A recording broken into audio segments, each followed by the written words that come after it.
This is a Looney Studios podcast.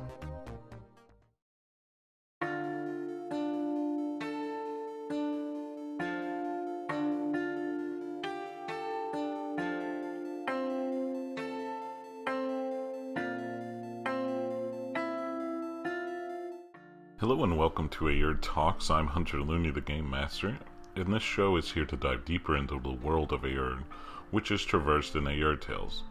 Today we'll be discussing the game mechanics of the upcoming Rocksville Spring Games. The first game that they'll be playing is arm wrestling, and this episode is going to dive into the mechanics and what will go into each specific game, so that if you wanted to do it in your own home campaigns, or if you just wanted to know how it works on the back end. So, the goal of the arm wrestling one is to either outlast your opponent or overpower them. So, you have opposed strength rolls that you'll roll against one another. Gomori has +0 to strength. Salazar has +1 to strength. And for the number of rounds the character can roll,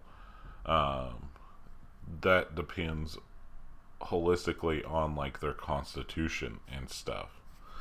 So if your opponent has not rolled a 20 by the end of their allotted rounds, then you'll also begin rolling constitution saves to see how long you can stay in the game. So each round against somebody, so you're engaged with somebody with their arm, competitors will make a strength check. If neither competitor reach the target number, then they may begin to tire. A character can arm wrestle for a number of rounds equal to their constitution, but after that they must succeed on a constitution check of 10 or above to continue to arm wrestle. They must continue to check each round with the DC increasing by 1 with each check they make. When they fail one of those constitution checks, they can no longer arm wrestle and they automatically lose. If both competitors fail their constitution checks in the same round, then the winner goes to whoever had the higher degree of success. A character who fails the constitution check incurs a -2 penalty to all strength-based rolls involving that arm until they can rest for at least 1 minute. So then let's go to the long throw. So in this competition, they're going to long throw a javelin, which weighs 2 pounds, and then a gnome that weighs about 30 pounds, and then a log that's a 20-foot log that weighs about 150 pounds. With this system, the range increment, which is how much it increases with each of their things, is that the javelin has a 30-foot range increment, the gnome has a 5-foot range increment, and then the log has a 2-foot range increment. So with each sub-event, they have 2 rounds to go. So they get to throw the javelin twice, the gnome twice, and the log twice. They do a dexterity check for their footwork and release on the throw, and then do a strength check for that throw. I'll then calculate the distance of the throw. For Gomori, they have a dexterity that is +1 and a strength that's +0. Salazar has a dexterity of +4 and a strength that is +1. So the way these are calculated are, they do that dex throw. Whatever that ends up being, it gets like their +1 plus whatever. Okay. If they roll a 10, it'd be +0, and then whatever their dex modifier is. So if, let's say Gomori threw a 10, that'd be a +0 from the dex throw itself, and then her dexterity modifier is +1. So that'd be a +1. That's going to end up helping them on the actual throw. So then, let's say, throws a strength throw. And let's say, for instance, the strength throw was, let's say, a total of, I don't know, 17. So if they got 17 and then they had +1, that would result in a total of 18. So the way I have this figured out is, if they have from 0 all the way up until 9, they messed up somehow and threw it like into the ground or tripped or something at 0. It didn't go anywhere. From then on up, it starts going to be, if they threw a 10, it's 15 feet. And when I said it was a 30-foot increment, I changed it to 15, sorry. So it's 15-foot increment. So with that throw of a 17 and then the +1 on the dex, that means an 18. So that would bring the throw all the way up to 135 feet. And that would be where Gamori would have thrown that. So it's a 15-foot increment everywhere from 10 and up. So 10 is 15, 11 is 30 feet, and so on and so on and so on.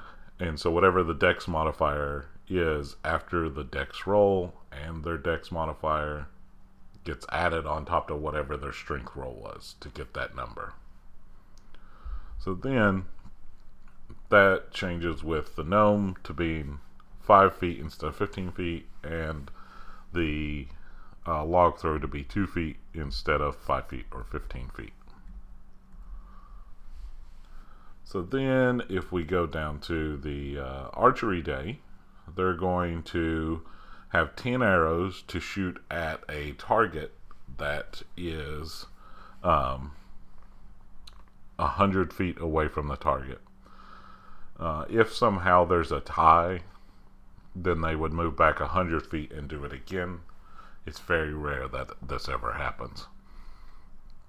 So they have 10 arrows to throw. So the way I map this one out is, if they roll a natural 1, they miss the target. They get 0 points, but they get -20 crowd favorite points. Because remember, there's a crowd favorite at the end of all this.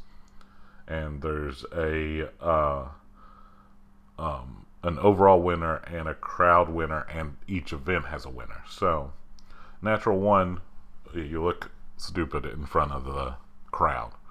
2 to 4, you miss, you get no points, you only get -10 on the crowd favorite points. You throw a 5 to 7, then you get 1 point because you hit the outer ring, and you get 1 crowd favorite point. You throw an 8 to 10, you hit the middle ring for 3 points and 3 crowd favorite points. 11 to 14 gets you in the inner ring of the target, which gets you 5 points and then 5 crowd favorite points. A 15 gets you a bullseye, and that's 10 points and 12 crowd favorite points. 16 to 19 will get you a bullseye, and will also split the previous arrow that was in there, or it just adds a little flourish to it. So that's 10 points again, but then 15 crowd favorite points. A 20 or above gets you, above a 20 gets you a bullseye, extra finesse, so that's 18 points, and for the crowd favorites, and then 10 points still because you hit the bullseye. And then a nat 20 will get you a crazy finesse, 20 crowd favorite points, 10 points for the actual hitting of the bullseye. Gamori has +3 when using bows, and Salazar has +2 when using ranged weapons. So then, if we go down to the treasure tree, this game is it's a tree that's surrounded by the crowd and whatnot. So it's a huge tree. They're at a safe distance from the tree. Now, up in the tree, there's various bags strung up on the tree. There's ropes that are used to tie the bags to the trees that are varying thickness and toughness, and also the bags are varying thickness and toughness. The items that are higher in the tree are harder to knock down, and they have like thicker bags, thicker ropes on them, but they have more valuable stuff in them. So you can still, like, you could shoot the rope, you could shoot the bag, depends. Generally, the bags, though, are thick enough to where it would be really hard to just cut the bag. So, after you knock the bag out of the tree, if you hit one of the bags, then what happens is the bystanders will rush down to the bottom of the tree and get the goodies that were in the bag. This event is a event that you can make a lot of crowd favorite points in. And so, here's how I broke it down. They will have to pick their shot beforehand, before they shoot. And depending on where they're aiming for, depends on how difficult the shot is. There's 5 levels that they can aim for. They could aim for the lowest level of bags. They could that level is the easiest, and it is set at they have to roll a 5 or above. And so if that releases, it's just candy in there, which people still like. So they get a +2 on crowd points, and they get 1 point for the event. If they miss, they get -5 on crowd points and then 0 points. So if they go to the second level, though, they have to roll a 9 or above, and those bags have some copper in them, and they would get 2 points for the event and +5 on crowd points. The middle level is they have to roll a 13 or higher, and that has silver in it. They could get 3 points for the event and 25 crowd favorite points. They could then also go for the 4th level, which is a 17 or higher DC that has gold in it, and it has 5 points for the event and 50 crowd favorite points. And then the hardest level is they would have to roll a 20 or higher, and that has platinum in a bag, and it is 10 points for the event and 100 crowd favorite points. So then the next event is the Deadly Daggers. And so 2 participants are standing towards one another, and there's a huge wooden target behind them. It's like if you took a circular table and upended it, and it's on its side. A person is standing in front of that, and it has targets drawn on that table. Each participant is given 10 throwing knives for their throwing arm, and then they are then strapped to the table with their legs, their waist, and their non-throwing arm. So they have 10 throwing knives that they throw and try to get as many points as possible. If they choose the spinning Deadly Daggers, same thing, except the tables start spinning them, both the participant and the other participant that they're throwing at, that's also throwing at them. If they pick the spinning Deadly Daggers, it's the same rules and throws and everything, except it's triple the points, and it gets a little harder as you go. And it's like the same points that you would score for the event, but you get more crowd points, crowd favorite points. It's also it's more difficult, obviously, to hit and stuff. So if you are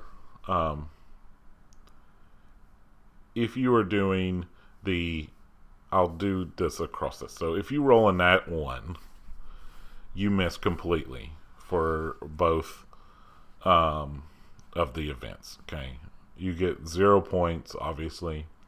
If you're doing the regular throw, you get minus 20 crowd favorite points.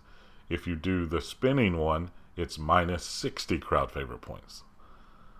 But to miss completely, you also, in the spinning one, could roll a 1 to a 7 to miss completely. In the regular one, where you're just standing there, if you roll a 2 to 4, you would miss, but you would graze the opponent. You get 1 crowd favorite point, but still 0 points. And in the spinning one, that would be you'd have to roll an 8 or a 9. So it's more difficult. You're still missing to get any points, but you get some crowd favorite points. In the spinning one, you'd get 10 crowd favorite points that way. In the regular one, if you threw a 5, you'd miss the points, but you'd end up hitting the opponent in the heart and hurting them significantly, and they would start having a lot of issues going forward and would not last very long. So you pretty much would not score points for yourself, but harm another participant to not have them make points. You get 10 crowd favorite points there. You get 100 crowd favorite points if you're doing the spinning one. But in the spinning one, you'd have to roll a 10, not a 5. Alright, for a 6 to 7 in the regular one, you would miss, but you'd hit the opponent in the abdomen. You'd get 8 crowd favorite points. In the spinning one, that would be a roll of an 11 to 12. And that would be 80 crowd favorite points. 8 to 10 in the regular one, you would miss but hit the opponent in the arm. You'd get 5 crowd favorite points. With a roll of 13 to 14 in the spinning one, you'd get 50 crowd favorite points. So now we'll get into where they actually hit the target that's on the table behind the people. So 11 to 15 on the regular one, you'd hit the outer ring. That gets you 1 point in the regular one and 1 crowd favorite point. 15 to 17 on the spinning one would get you the same outcome, hitting the outer ring, but it'd get you 3 points and 10 crowd favorite points. On the regular one, you'd get the middle ring if you rolled a 14 to 16, and that would be 3 points for the event and 3 crowd favorite points. Whereas if you rolled an 18 in the spinning one, you'd get 9 points for the event and 30 for the crowd favorite points. If you roll a 17 to 19 on the regular one, that'll get you the inner ring on the target. That'll get you 5 points and 5 crowd favorite points. If you're doing the spinning version, you have to roll a 19 to get that. That'll get you 15 points for the event and 50 crowd favorite points. Now, if you roll a 20 or above, you get bullseye on the regular one. So that's the same for both of those. If you roll a 20 or above, you're going to hit the bullseye both on the regular and the spinning one. But the difference is, if you roll a nat 20, you get 20 crowd favorite points on the regular one and 200 crowd favorite points on the spinning one. If you roll a 20 or above without nat 20, so a dirty 20 or above, then you get 18 crowd favorite points on the regular one and 150 on the spinning one. Alright, jousting is set up to where each participant is on horseback, unless they are centaur, then they run themselves, but centaurs have their own division. Each person is in full armor with a shield and has a long lance. These are entertainment lances that are made to shatter upon impact. Each time a rider will charge at the other participant, they're given a new lance, so hopefully nobody gets speared or anything. The whole point of this event is to knock the other participant off of their horse, and that is called a dehorsing, by impacting the lance on their shield. This jousting tournament is unique that if you are both dehorsed at the same time, then you both lose. Other tournaments would then have the participants battle on foot, but not in this one. Also, this tournament is a double elimination, so if you're dehorsed twice, you're eliminated. So, here's the rolls. If you roll a 1, you miss completely, and embarrassingly so. You get minus 20 crowd favorite points. You have to roll if you dehorse somebody, you get 10 points. That's how you score points. So you can keep going in the tournament until there's nobody left in the tournament and see how many points you can rack up. So you can then roll 2 to 8, and you would still miss completely, but you're really close, so you get 5 crowd favorite points there. You roll 8 to 10. You have some grazing contact, and you would get 1 crowd favorite point. 11 to 15 is solid contact, and that's 3 crowd favorite points. 16 to 19 is good contact, that's 5 crowd favorite points. And a nat 20 is they are dehorsed automatically unless they rolled a nat 20 to save, and that's 20 crowd favorite points. So what happens is if, they're riding, and I'm rolling for the individual they're riding against. So they will have to make a saving throw for whatever I roll. So they roll a d20 to see how they position the lance, and then they will also then roll a d20 to see how they save against what I rolled. So if their opponent rolls between 1 and 8, they don't need to save. They got missed. If their opponent rolled an 8 to 10, they'd have to roll above a 4 to stay on their horse.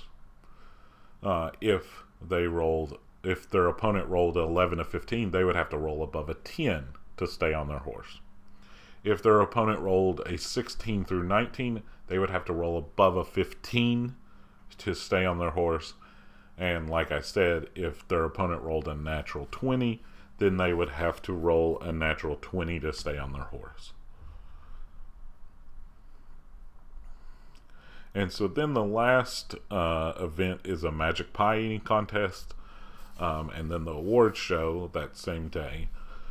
So in the magic pie eating contest, some of the pies have been imbued with magical properties, or just made to be nasty, whereas some of the pies are just normal pies.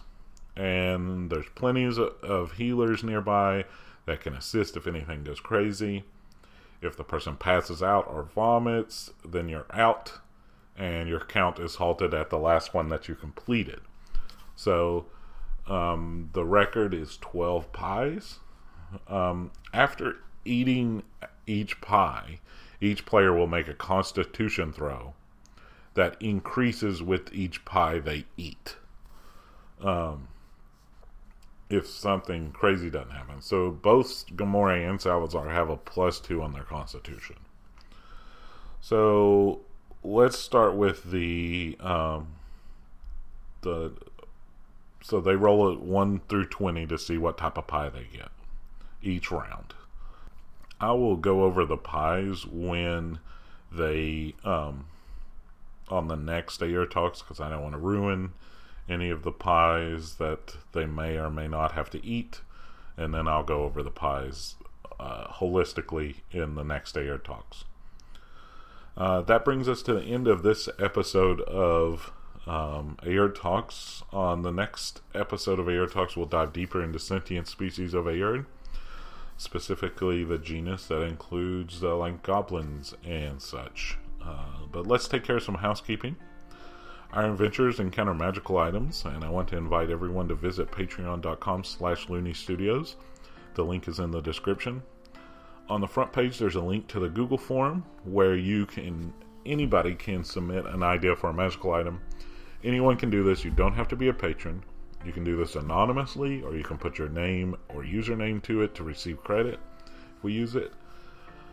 Please add to this list. It's one of our favorite in-game activities, is getting those new magical items. And while you're there, you can also check out the Looney Studios Patreon. If you become a patron, you gain access to this podcast early, among other perks. And speaking of Patreon, I'd like to thank our patrons. Thank you for supporting Looney Studios and Aerde Tales. Looney Studios can be found at looneystudios.com and at the social media platforms listed in the description. Please give a review on your favorite podcasting site. Like, comment, and subscribe on YouTube, and submit magical items on our Patreon. The Looney family helps you. Have a wonderful day.